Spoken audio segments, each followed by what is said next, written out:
Hey guys, I just wanted to do a quick intro to the Brutix EVE Online tutorial. I've had a bunch of people that have been playing with pick up the Brutix recently for mission running, and wanted to help them out with pointers on how to fit it and also how to fly it in a mission. Start off with a little intro to the Brutix fitting and kind of I put together one that requires very low SP.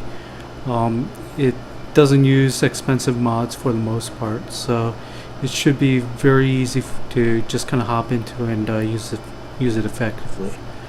Alright, so quickly taking a look at the fittings. The Brutix gets a decent bonus to armor tank.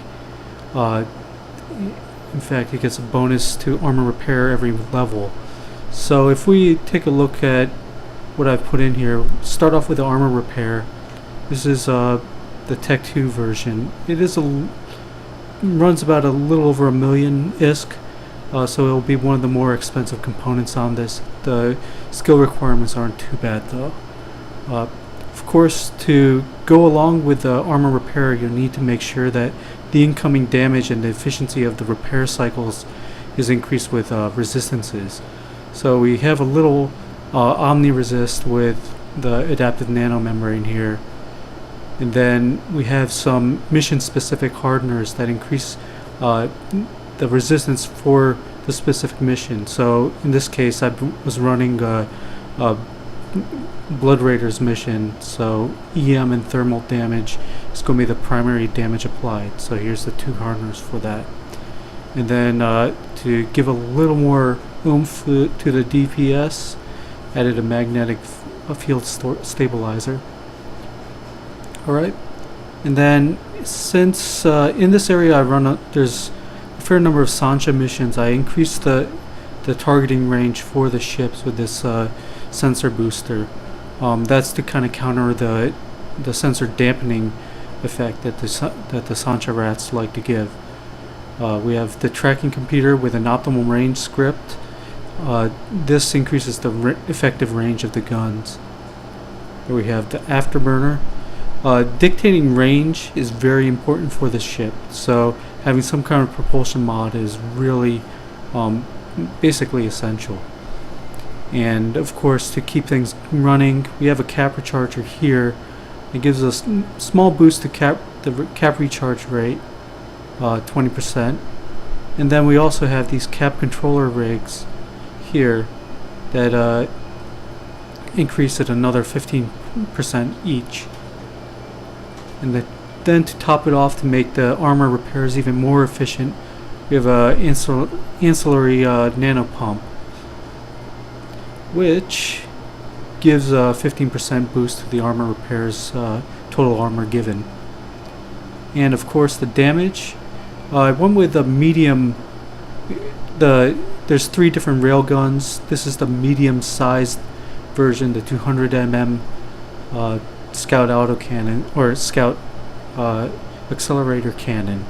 Went with this because it does more damage than the small variant, but it also doesn't require as much power grid to fit, so you can fit it comfortably without gimping the rest of your tank.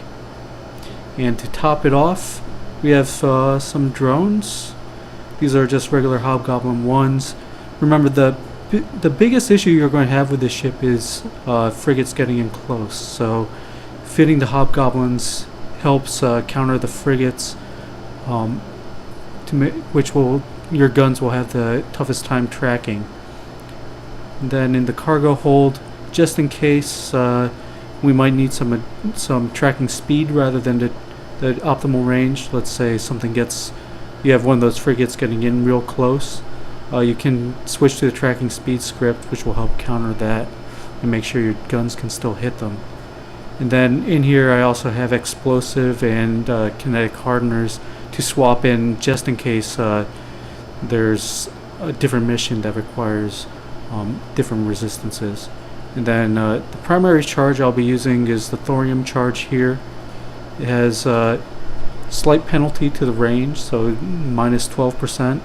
And but it has a decent damage without sacrificing too much range. And then, so taking a look at the base range of these guns, we have a 21 km optimal, which will be increased another 24% or so with a optimal range tracking computer. Alright, so let's kind of take this out and see how to make this all fit together.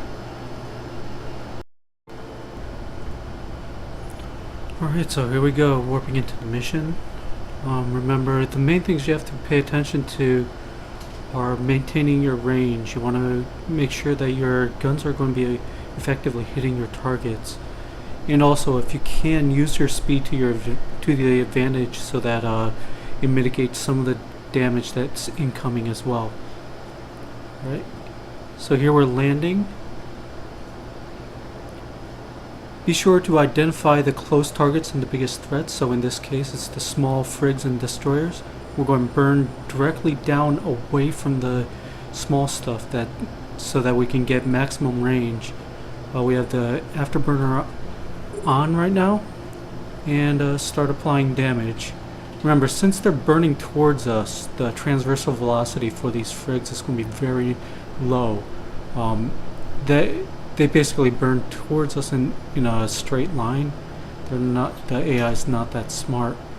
So as long as we burn away from them, the guns will be able to track very easily. So now that the frigs are out of the way, we can start working on the cruisers here, and we'll make quick work out of them. The guns get back in range, and actually head back towards the gate. Also, make sure that you get aggro before deploying your drones, otherwise the drones will start getting targeted by the enemies, and then you'll lose them fairly quickly. Right here we have a lot of stuff that's really in close. We're going to burn directly down away from them. Make sure you have kind of a good situational awareness of where they're located around you. So here we go again, increasing our speed away from them so that our transversal, we minimize the transversal velocity from those frigates so that they're easy to hit. I'm going to take out one of these towers real quick before we get some range, before we pull range on the frigates. Right. There we go, working on the frigs and destroyers.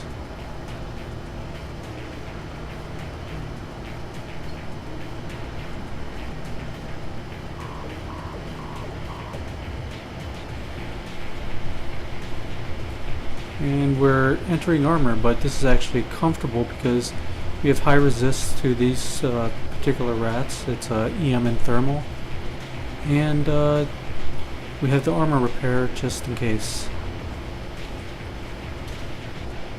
So now that all the small stuff is down, we'll work on the big stuff. Keep a little transversal up on them so that it minimizes the damage that we're taking. You'll see some of the missing there. And that's really about it. Pretty easy. This is a level 3 mission. It's one of the medium difficulty ones, but it's easy enough just as long as you're prepared and keep awareness of where the enemies are around you.